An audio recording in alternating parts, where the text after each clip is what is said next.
Okay, it's let's see, it's Saturday at 8 o'clock. Thanks for joining. We're going to go over Netflix. We'll make this hopefully like a weekly thing. And I did my homework, so I spent about 2 or 3 hours modeling out Netflix. And to cut to the chase, I found that it's probably fairly valued, maybe a little overvalued is kind of my guesstimation. Still pretty nebulous situation. So my plan for this lesson is I'm going to show you my model, and then I'm going to go through about 4 different models that people emailed me, and I'll tear those apart. It'll be pretty critical. So I feel bad for those 4 people who emailed them, but definitely brave people to give it a shot. So definitely they earned their kudos for doing that. All right, so let's get started. So let's open up the file. I uploaded this to the share drive so you guys can all check that out. And as you can imagine, like a lot of tech stocks, this is sort of a user growth and ARPU question, right? So it's user growth.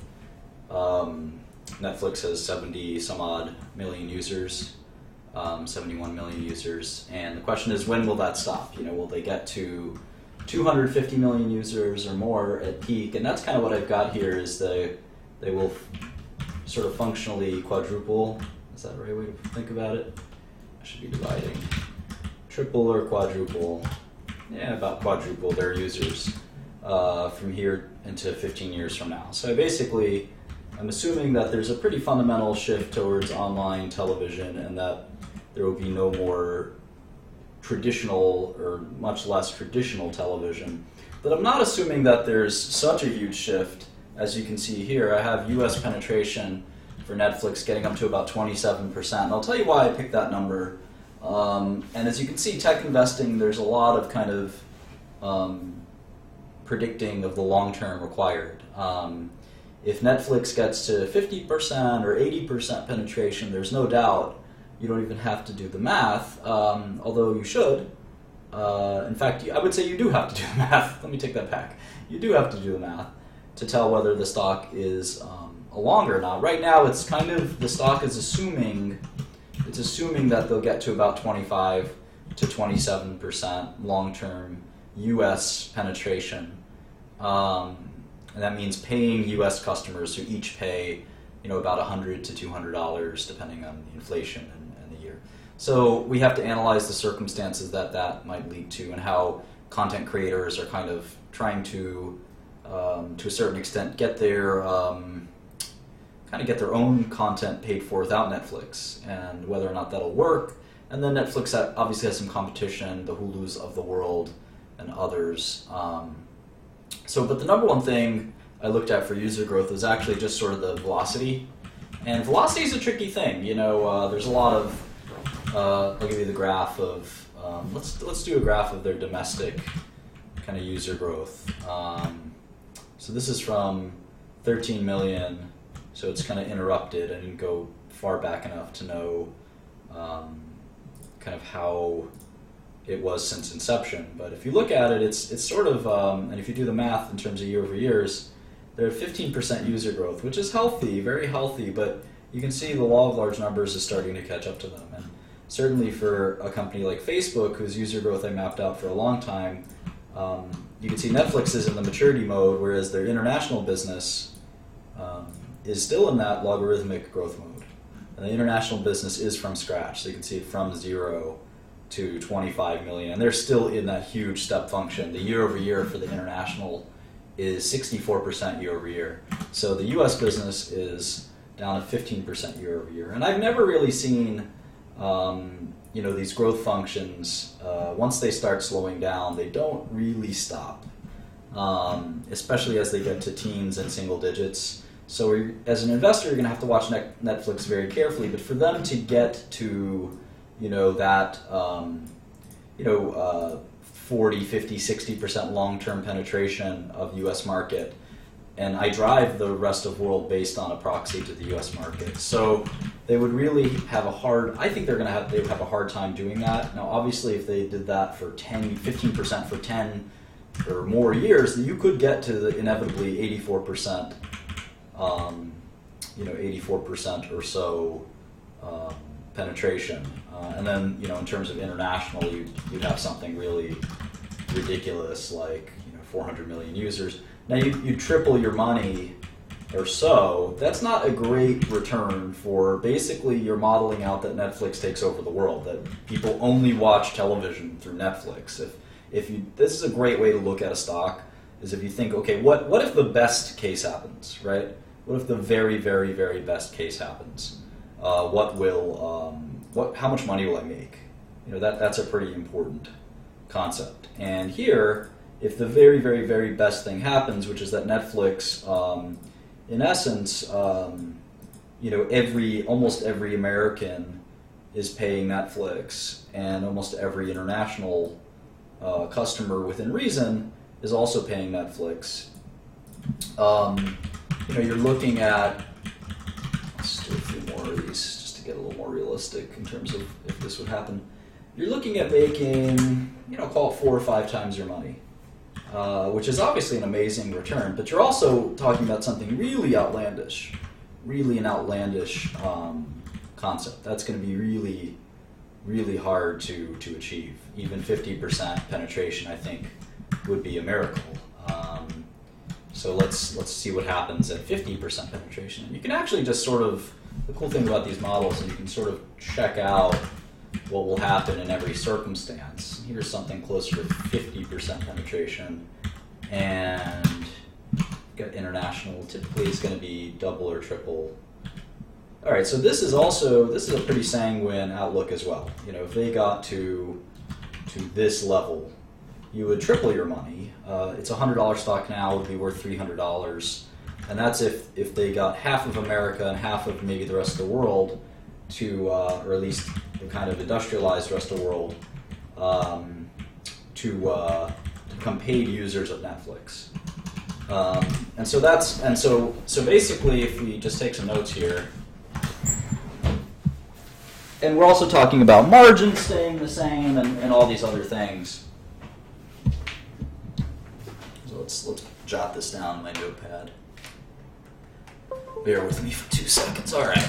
So let's see. So we said that if they get 80 to 90%, so this is penetration, user penetration, just say. Stock is $450. If they get 50% penetration, it's $300. If they get 25% penetration and keep it, it's about $100. Now this is where it's at right now. So the stock price, at least, their penetration in the U.S. is paid about 15%. As of last quarter is 14%. So the stock is assuming that they go from at least 14% to 25% for it to be worth even $100. And that's no small thing, right?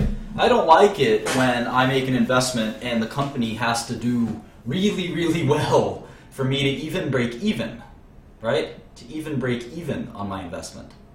That's not a value investment most of the time, right? Value investment, the way I look at it, is the company can, this is an old Warren Buffett saying. He used to say, I like to own businesses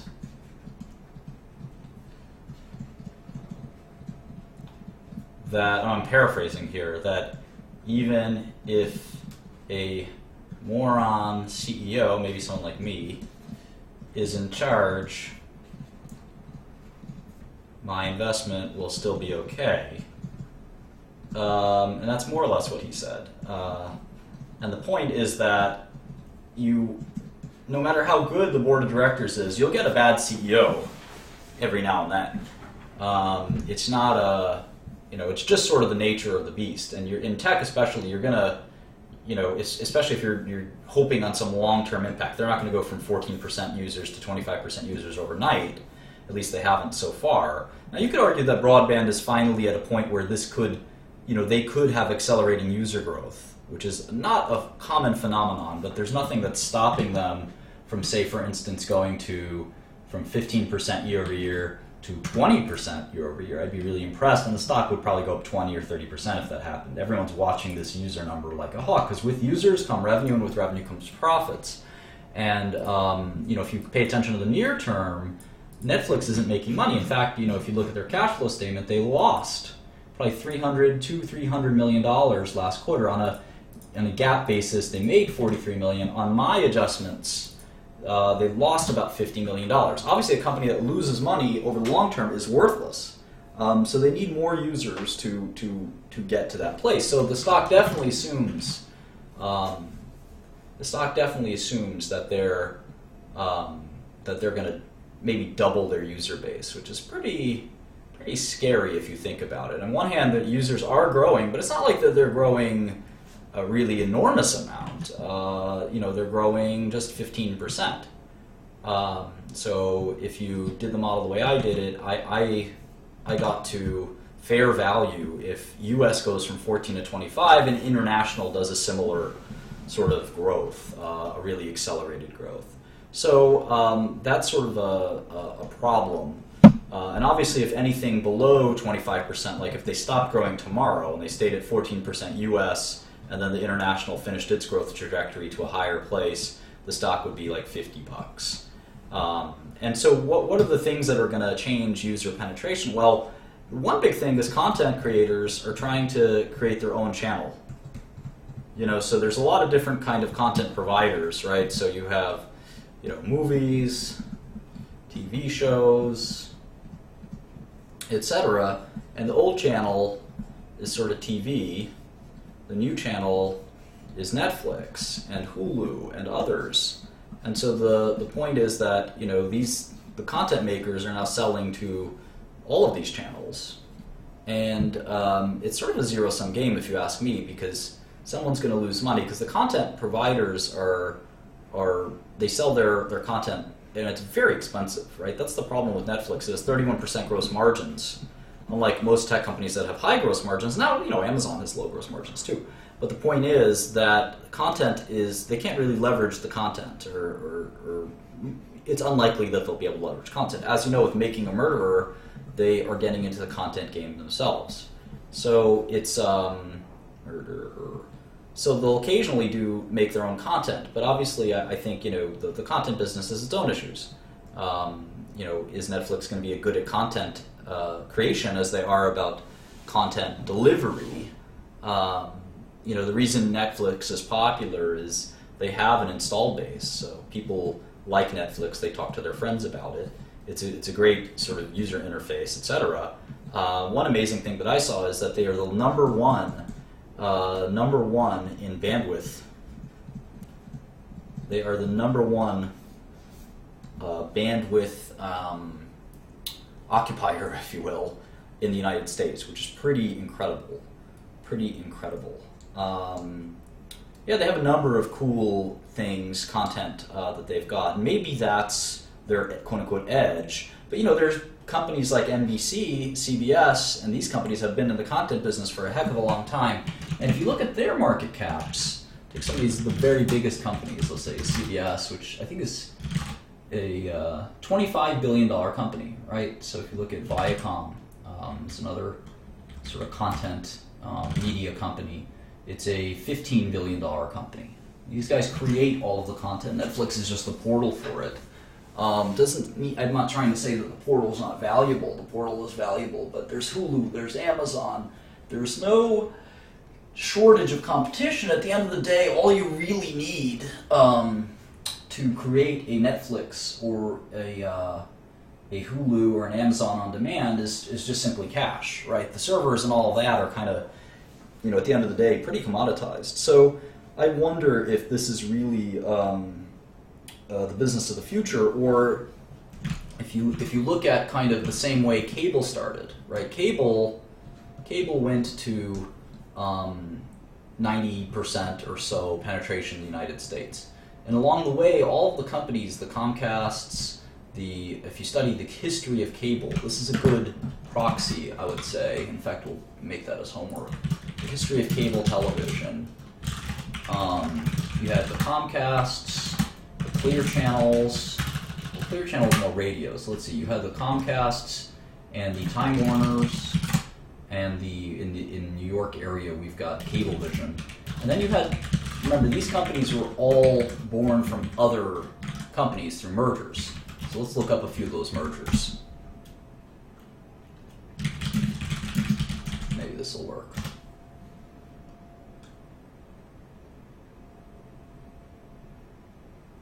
Charter, DirecTV,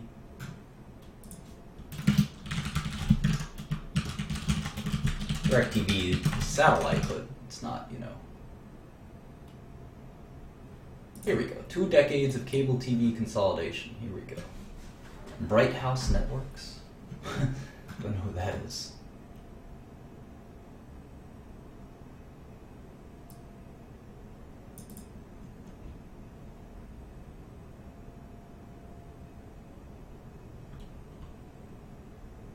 Mediacom, that was a big one. Cox was the huge one. Charter, Bright House.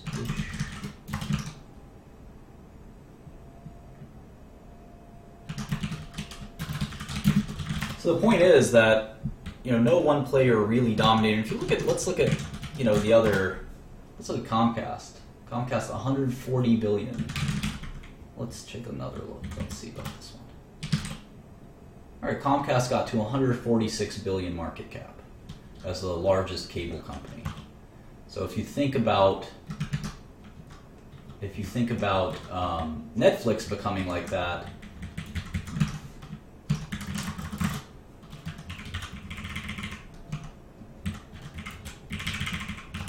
it's a 3 or 4x return. Which is a pretty cool idea, right? Basically, Netflix is the future Comcast, and Comcast is worth 146 billion. The problem is that I think that if you look at Comcast's growth in market cap, it's mostly been driven by acquisitions. You know, the stock price hasn't really gone up. Let's take a look if I'm right about that. Well, let's see. Yeah, it's gone up, but only really in the last 5 years. Let's go back even further. Yeah, from the 90s, 99 to 2010, it was pretty flat, but yeah, I like this idea. Maybe I'm being too skeptical of Netflix. Let me see if I can find cable penetration.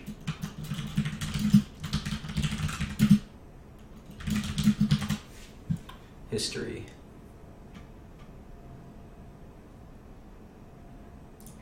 %84 right now.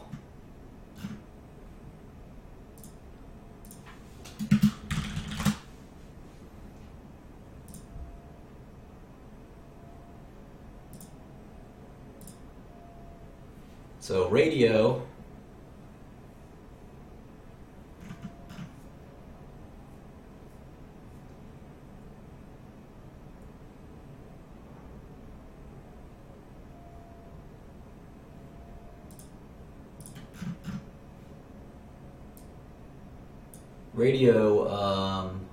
they all had pretty similar growth. See, radio, TV, cable.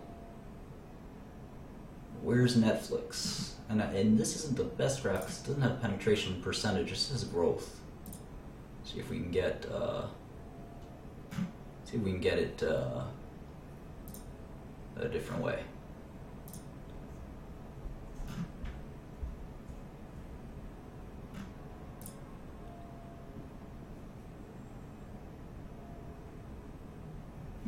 Does this look accurate?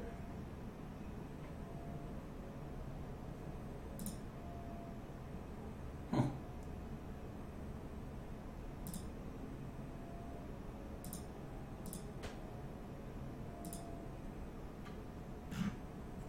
Let's keep looking. This looks pretty good.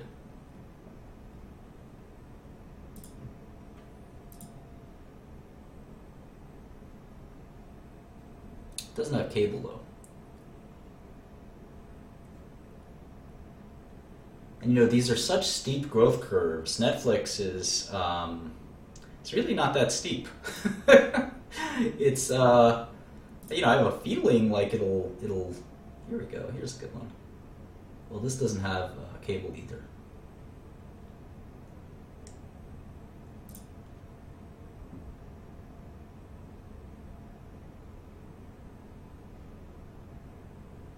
Yeah, cable was pretty slow if you look at this graph.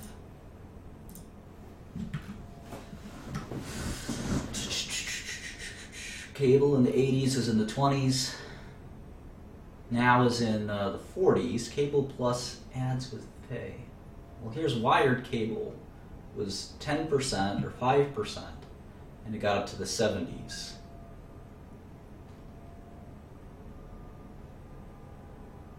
Or the 80s if you look at sort of this. Yeah, Comcast is a diverse company. That's a good point. That is a good point.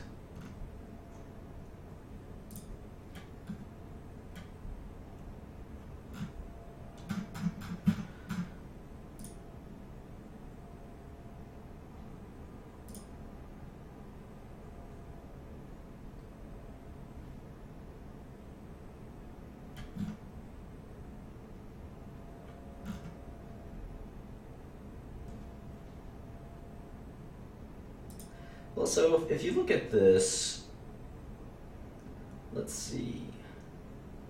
Let's get a couple of things down. So let's see. According to this, in 1978 there was 18% cable penetration, and in 1990 it was 60%. So right now Netflix is at 18% penetration. If they can get from 18 to 60 in just 12 years, I can tell you that that's a pretty good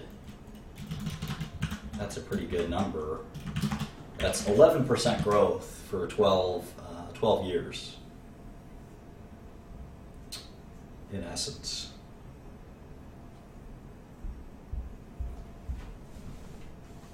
So it's certainly not impossible. It usually takes several companies to get that kind of growth, and they could be the leader, but 60% market share is tough, because remember, this is the concept of a technology.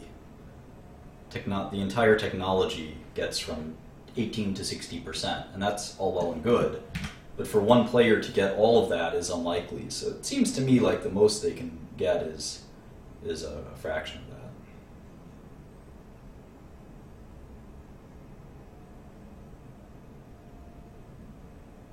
That's an interesting point, Jason. All right, so this is sort of how I came up with my model. You know, I think there's a lot more to be thought about. Again, a lot of tech investing is pretty philosophical. You know, are you going to get from point A to point B? I think there's a lot of risks here, because if you look at the last couple of quarters of growth, the U.S. growth numbers are starting to really flatten out. Now, again, even if it stays at 10 or 15% a year for a long time, I think they'll be fine. But I also don't, you know, you're not going to get a gigantic return unless they sort of have some unique new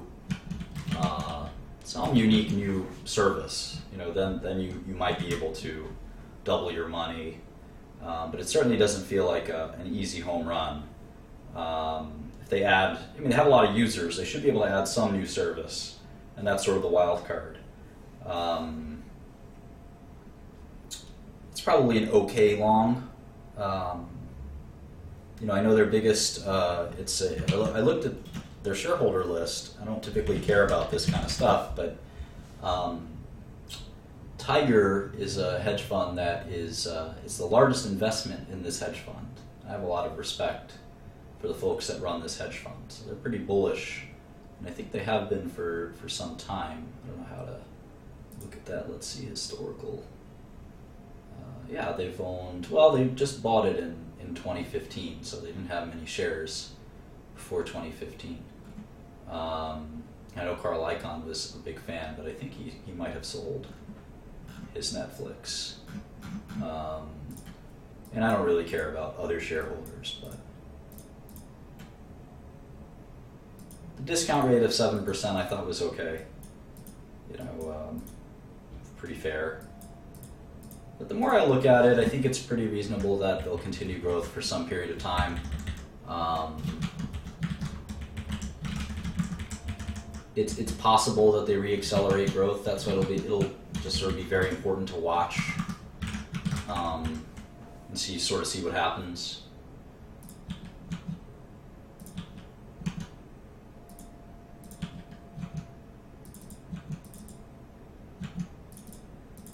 I have some pretty serious pricing growth as well.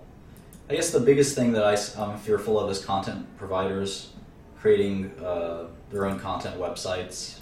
A lot of TV shows now you can watch just on their website, and it goes direct to revenue. Ad revenue goes direct to them. There'll be more and more solutions for that, which could disintermediate Netflix. Now, I think that people want to be able to watch everything in one place, so it's sort of one thing that is pretty important. So anyway, let's take a look at some of the models that I got. So here's one from Dan Shannon. Let's see. Okay, so this is just the front page is pretty crappy. First, you want to make it all readable so you can actually read it, right? You don't want to have to look around. So the other thing is everything I like in Arial and in font 10. So this is sort of a mishmash of stuff that isn't very easy to look at. I don't even know where to start. All right, company Netflix, TV, movie, documentary, streaming. Okay, guess so. Competing against many activities during downtime, example, books, video games, and movie theater. All right, that's reasonable. It is entertainment competition.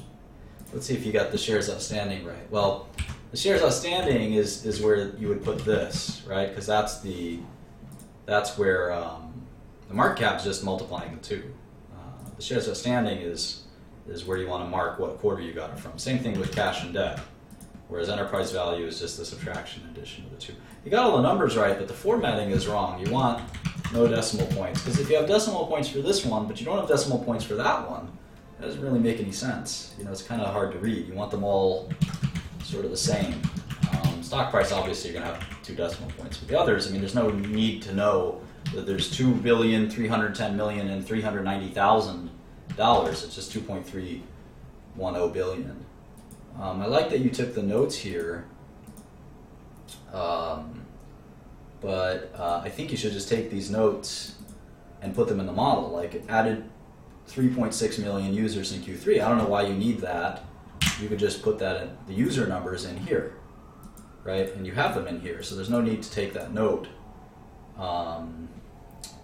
if that makes sense. Let's see. This is pretty interesting. So 40% contribution margin by 2020. Now, contribution margin is different from margin, but I think that they mean 40% margin. It's hard to tell. If they got to 40% margins, I don't think that's what, maybe it's what they mean. Let's take a look. Obviously, if they got to higher, I have them at, let's take a look. I don't have them getting anywhere near that kind of margin. So I got getting to 25% margins. So if they got to 40% margins, then the stock would definitely be along. I just wonder if, the problem is all their content costs quite a bit. Contribution margin generally means what does new revenue, how much of it goes to the bottom line. So let me show you what that looks like. So what that means is that if you subtract these two, so that's an increase of revenue of 1.354 billion, how much does operating margin increase?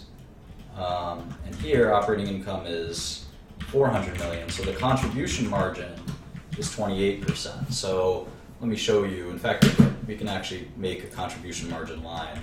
So this is a kind of complicated concept. It's not that complicated, but a lot of companies don't use it.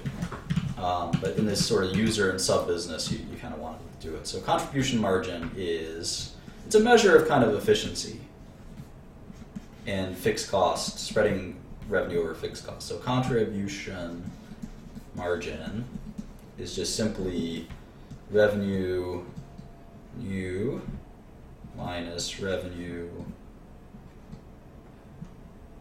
old, and this is all sort of like this, operating income new minus operating income old. So this is what contribution margin is. And the concept is that your fixed costs, you're going to build this business and this big fixed costs and incremental new users, incremental revenue is not going to change the fixed costs. There's not going to really be any change relative to large increases in revenue. That's why this business model is an exciting idea. I think the problem is if the content sellers basically say, look, I noticed your users went from 40 million to 100 million. You've got 100 million people watching my stuff.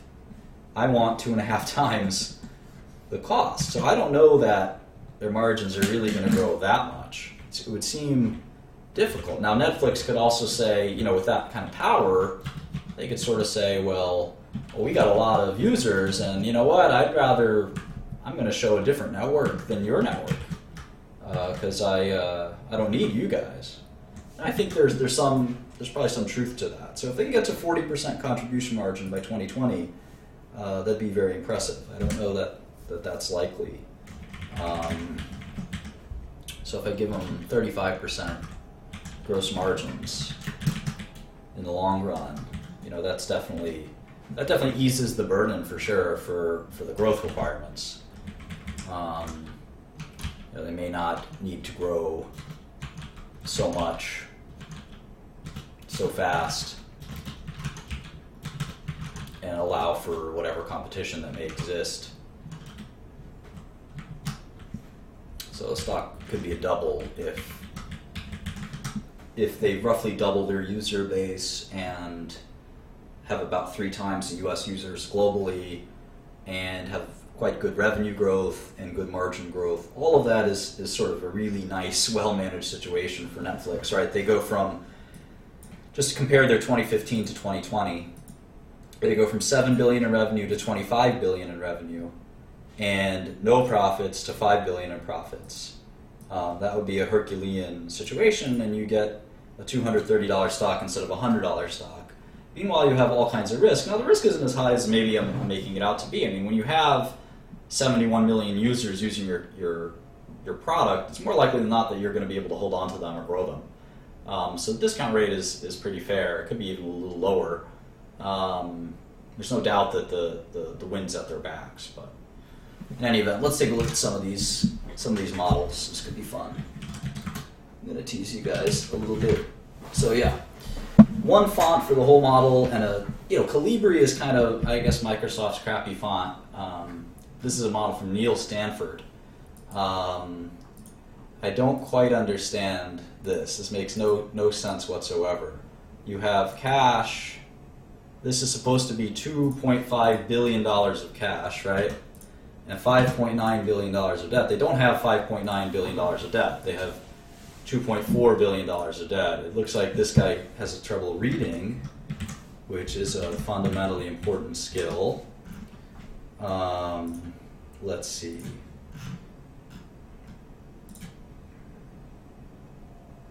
So you can see this is the balance sheet. As of December 31st, 2015, long-term debt, $2.371 billion. But you have 5.901. That I don't understand. Looks like you took current liabilities. Liabilities and debt aren't the same thing. Liabilities are all of your liabilities. Debt is just one kind of liability. Debt is when you borrow money. These liabilities are different. They're different. They're not borrowings. There's only one borrowings on this sheet. So this was a big mistake. The bigger mistake is that this is in millions and this number is in thousands. Everything has to be in the same magnitude. So that's another big fail. Here, I don't understand what you're doing here. These are all from the same statement, all from Q4 2015, so it should all say just Q4 15. So that's pretty easy. So basic errors here. All right. Could Netflix eventually add revenue from advertising? That's an important question. Like I said, I think the wild card is not just advertising. Could they add some other thing to their business, like social networking or some other features, not just being a content curator and provider? Netflix growth internationally may increase with the availability of infrastructure. That is totally true. Pricing is a fundamental part of any business. Netflix share of the broadcasting media industry. Yep, that's definitely important. Observation. It seems that income is going up while free cash flow is declining. That is certainly the case. And based on this first sort of take on the balance sheet, I would expect this guy to be a complete idiot, but these are actually kind of pretty smart observations. So let's see. Net income is going up. It's not really going up, to be fair, but free cash flow is definitely declining. They are spending enormous amounts to keep acquiring and providing original content. So that is sort of my point, is that if they have a 31% sort of gross margin, but if you look at their actual business, the operating margins are negative. So even though the gross margin's positive, some of the things like G&A, sales and marketing, and R&D, I mean, I kind of think of R&D as part of gross margin in this case. So if you put that in, gross margin is pretty close to zero. So in any event, let's see. I was generous with my sub growth and margins, and even with that, Netflix needs to grow quite a bit. Yeah, that's what I said. Very good. The wildcard here is how well their expansion to China will be. Yeah, so the problem, I don't give them credit for China because I do think that Alibaba or some other regional player will do better in China than them. Whether it's drugs or internet, there always seems to be regional players that do better than American companies. All right, 4. It seems to me that in English-speaking countries, such as many European countries, Australia, etc., they have an advantage because their existing successful content can appeal to more people. It seems to me. Yeah, that sounds about right. Yeah. That is a good point. That is a good point. That is a very good point. Yeah, I think they will have to acquire new content for those countries for sure. Why is Netflix net margin so low? Good question. All right, here's the model. Wow. Okay. So, first thing is you want to kind of align in column A that's there, so you can read. You never want, I don't know why you have the first 8 rows just kind of, I don't know what any of this stuff is. I would include the dollar sign. I think we know we're using US dollars. It's all just hard to read. The interest should go away over time. They'll pay their debt back. So that's sort of another mistake they made. Though they should start generating interest income, right, as their income grows.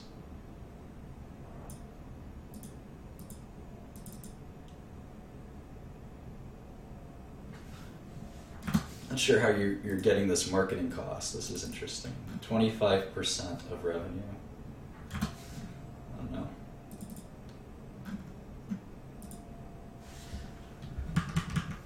Yeah, it's a little hard to read.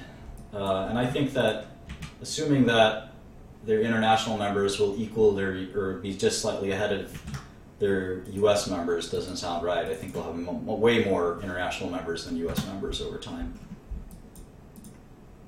Discount rate of 8% is reasonable. Let's see how you're discounting it. Again, you need to freeze panes, so that allows you to still know what year you're in. If you freeze the panes here, you can still know what year you're in when you scroll down. That's why you shouldn't have all these cells up here. All right, let's see. So discount rate of 8%. Yeah, you're getting the same number that I got, you know, assuming that they don't, you're kind of doing it the reverse. You have like 200 million users or 179 million users or whatever. You should have the number somewhere. So you have 186 million users. Your discount rate's a little high. And you have this op inc issue. But, and again, like I said, I don't think international will just be a little bigger than US. It'll almost always be quite a bit higher. And again, I'm not going to fix all your formatting. G&A won't. This is a huge error here. G&A growing, or of 15% of revenue. That's not the way it works. You know, I think that you'll have. I mean, G&A is literally like audit, legal, headquarters costs. This shouldn't be a function of revenue. This is more of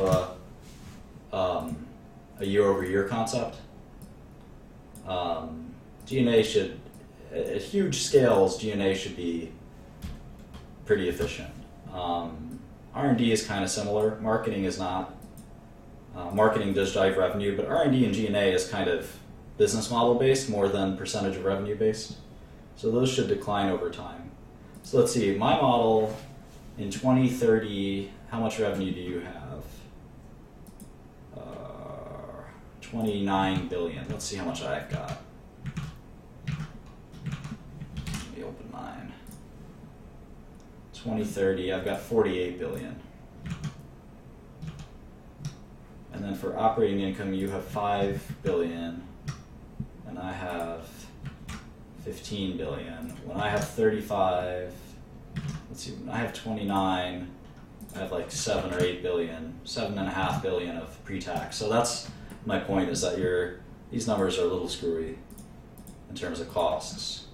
Where do you have gross margin? Like, I don't see that either. I need a gross margin percentage somewhere. So it doesn't look like you're really carefully following my lead. So here you have gross margin of 40%. You don't really explain how their gross margin jumps miraculously from 30 some odd percent to 40%. Here you have it for 1 year, I guess, down here, but that's, and you're calculating it wrong. Cost of revenue over revenues, it's gross profit over revenues. So this is, you got the opposite. So a lot of errors here. Not a good job at all.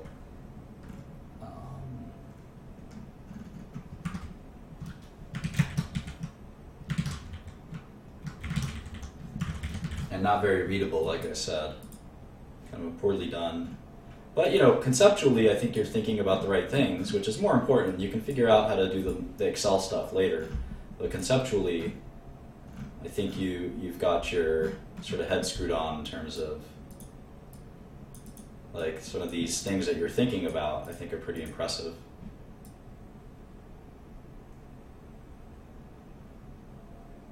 Yeah, and if you're just thinking about Europe, then I don't think you got it right, because there's tons of other countries, you know, South America, India, the Indian subcontinent, Eastern Europe, Africa, Asia, non-China, like Japan. So I think, you know, it's you're not giving enough attention to the international, but you kind of conceptually have the same ideas as me. It's clearly not a blockbuster, no pun intended, long investment. I think that's somewhat obvious, but, you know, there's a lot of smart hedge funds buying. You don't necessarily think that means anything, but Tiger knows tech, I think, better than anyone, and it's the biggest investment in their entire portfolio. Now, they could just be wrong. There's nothing that would prevent that, but it's definitely makes you stop and think a little bit more. All right, so we talked about Dan's front page. Let's talk about his model. Again, you've got like different fonts, it looks like. Or no, maybe not, but different formats for different numbers. Like here you've got this format, the custom format, and here you have the number format, and it's just like disorienting to me. Like here it's left adjusted or not adjusted, here it's like right adjusted. It's all just, and then here you've got 4 decimal points for net income for some reason. and you've got none up here. I don't need 4 decimal points. It's sort of pretty terrible. For percentages, again, it's not meaningful information to have two decimal points. 17% or 17.02%, they're the same thing. And one is a little easier to read. Just 1 decimal point would be good. Let's see how your model shaped out. All right, so similar kind of conceptually. Total revenue getting to 21 billion. Net income of 6 billion sounds reasonable. Gross profit of margins of 50% somehow. I don't know. That sounds crazy. That's where I think you're a little wrong. 50% gross margins. Interest expense. Hold on a second. I'm very confused here. All right, 6 billion. 7% discount. MPV.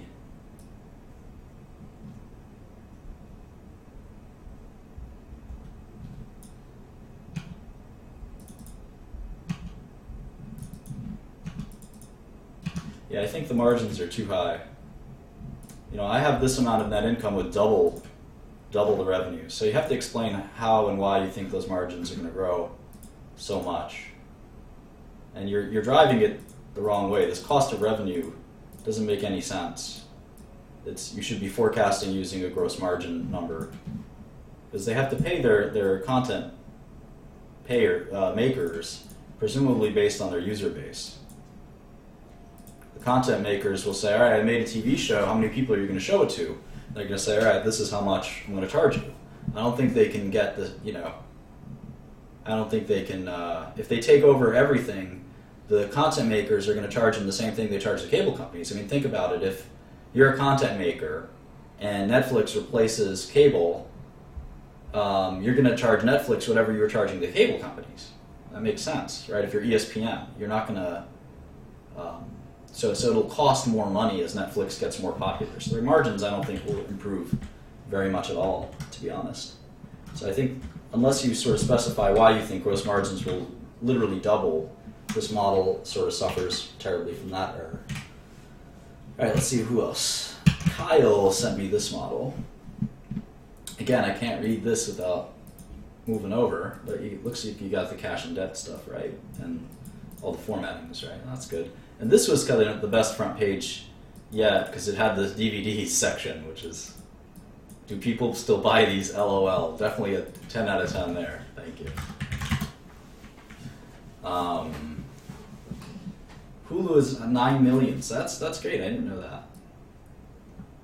And 20 million, well, I guess all Amazon Prime, right, is streaming. So it's really Netflix versus Amazon, and Hulu is kind of third place. And this is nice that you put that there. No one else put Hulu at 9 million, so that's pretty nice. That's really good. You don't have to write key press release info. I would assume that anything you're writing here is key info. U.S. sales are slowing. Yeah. If the market's truly saturated in the U.S., the stock is a short, for sure. I think the market will keep growing in the U.S. That's why I'm hesitating to say it's a short. I mean, if you think about it, Netflix, let's look at that Google, what's that Google Trends? Let's look at that Google Trends for Netflix. Let's see what that looks like.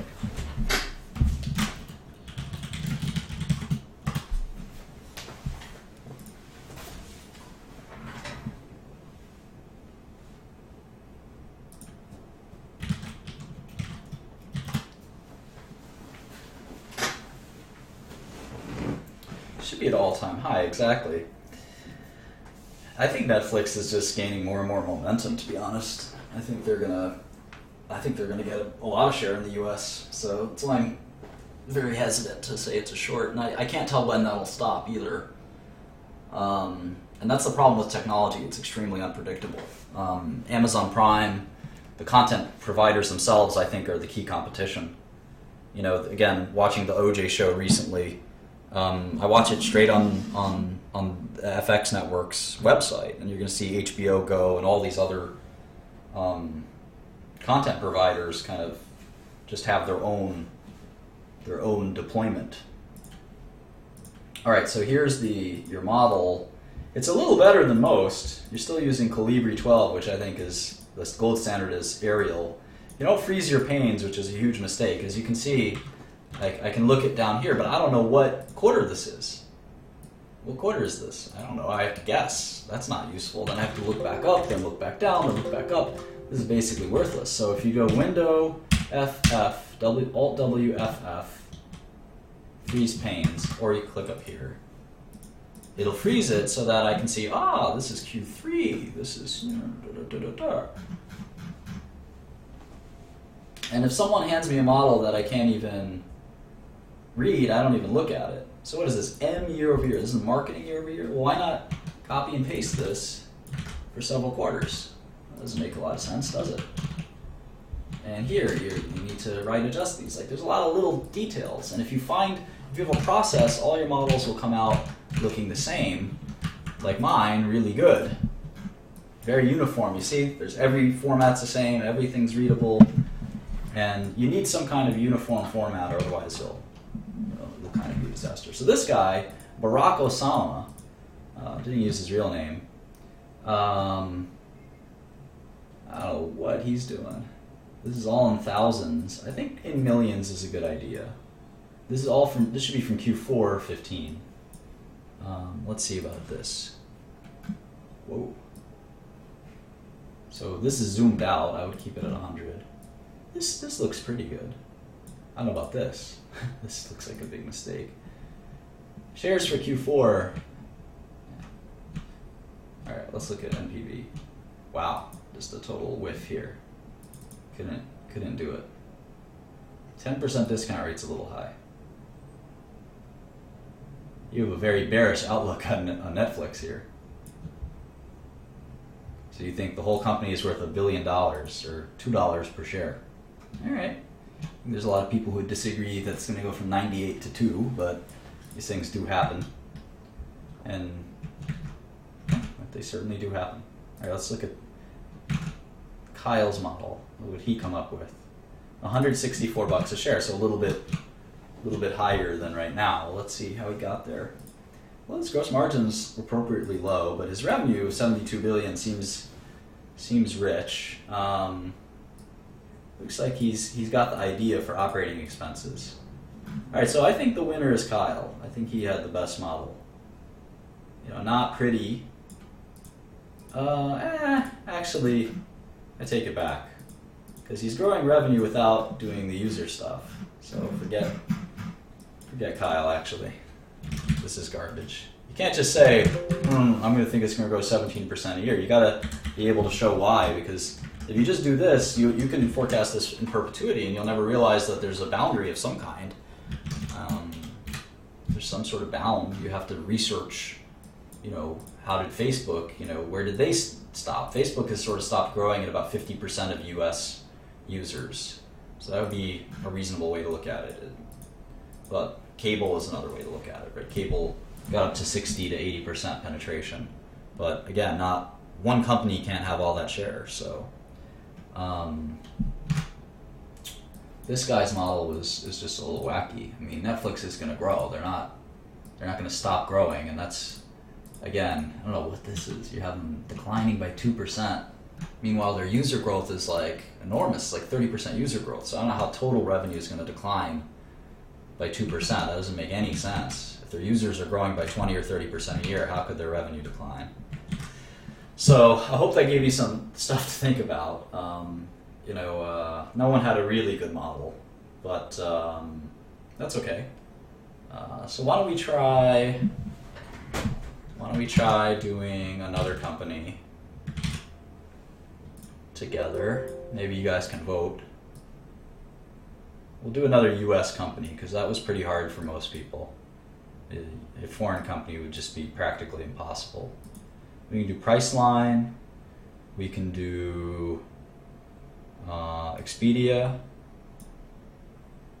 We can do Priceline or Expedia or Yahoo. Priceline, Expedia, or Yahoo. What do you guys think?